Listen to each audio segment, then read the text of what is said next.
Payments bank, നിങ്ങളുടെ പ്രാദേശിക ദേശീയ ബാങ്ക്. വാലറ്റിലേക്ക് ഈസി മെത്തേഡിൽ എങ്ങനെ ക്യാഷ് ലോഡ് ചെയ്യാൻ ഓരോ മെർച്ചന്റിനും അവരുടെ അക്കൗണ്ട് നമ്പറും IFSC കോഡും ഞാൻ പ്രൊവൈഡ് ചെയ്തിട്ടുണ്ടാവും. അങ്ങനെ ആരുടെ ഇല്ല എന്ന് പറഞ്ഞാൽ എന്നെ ഒന്ന് കോൺടാക്ട് ചെയ്താൽ മതി, ഞാൻ അത് എടുത്തു തരാം. അക്കൗണ്ട് നമ്പറും IFSC കോഡും വെച്ചിട്ടാണ് ചെയ്യേണ്ടത്. ആദ്യത്തേത് ബാങ്ക് ടു ബാങ്ക് ട്രാൻസ്ഫർ ആണ്. അതായത് നമ്മുടെ ബാങ്കിൻ്റെതായ ആപ്ലിക്കേഷൻസ് ഓപ്പൺ ചെയ്യുക, അതിൽ സെൻഡ് ടു ബാങ്ക് ത്രൂ നമ്മളുടെ ഫിനോയുടെ നിങ്ങളുടെ അക്കൗണ്ട് നമ്പർ IFSC കോഡും അടിച്ച് അതിലേക്ക് നെഫ്റ്റ് IMPS ഇങ്ങനെ വഴി ചെയ്യാൻ പറ്റും. നെക്സ്റ്റ് വൺ, ഗൂഗിൾ പേയിൽ ബാങ്ക് ട്രാൻസ്ഫർ എടുക്കുക.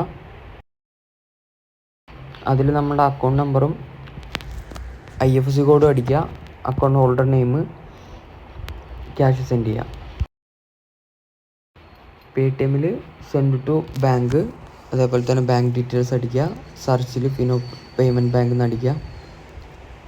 അതിലേക്ക് നമ്മുടെ അക്കൗണ്ട് നമ്പർ അടിച്ചു കൊടുക്കുക, BC account number, IFSC code അടിക്കുമ്പോൾ താഴ്ഭാഗത്ത് ഫിനോ പേയ്മെൻറ്റ് ബാങ്ക് എന്ന് കാണിക്കും. പ്രൊസീഡ് കൊടുത്തു കഴിഞ്ഞാൽ നെയിം വെരിഫൈ ചെയ്യും.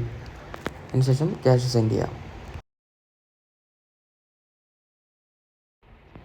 ഫോൺ പേയിൽ ടു ബാങ്ക് കൊടുക്കുക.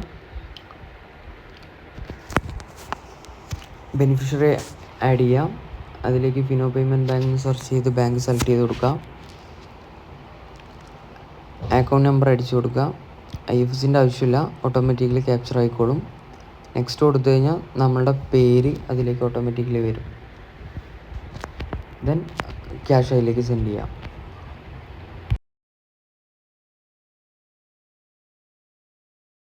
ബ്രാഞ്ച് ഡെപ്പോസിറ്റിൻ്റെയും CDM ഡെപ്പോസിറ്റിൻ്റെയും സെപ്പറേറ്റ് വീഡിയോ ഈ ചാനലിൽ അപ്ലോഡ് ചെയ്തിട്ടുണ്ട്. ദെൻ BPCL പമ്പിൽ നമുക്ക് ഡയറക്റ്റ്ലി ക്യാഷ് വിഡ്രോവും ഡെപ്പോസിറ്റും ചെയ്യാൻ പറ്റും. ഇതെങ്ങനെ ചെക്ക് ചെയ്യാന്ന് പറഞ്ഞാൽ നമ്മുടെ ആപ്ലിക്കേഷൻ എടുക്കുക, അതിൽ അക്കൗണ്ട് ഹിസ്റ്ററി എടുക്കുക, ഡേറ്റ് സെലക്ട് ചെയ്ത് കഴിഞ്ഞാൽ നമുക്കിത് കാണാൻ പറ്റും. ബാങ്കിൻ്റെ ആപ്ലിക്കേഷൻ വഴി ചെയ്തത് IMPS അല്ലെങ്കിൽ നെഫ്റ്റ് അതൊക്കെ ഇവിടെ കാണാൻ പറ്റും. GPay, Paytm പോലുള്ളതൊക്കെ UPI credit. Merchant ആകുവാൻ കോൾ ചെയ്യൂ.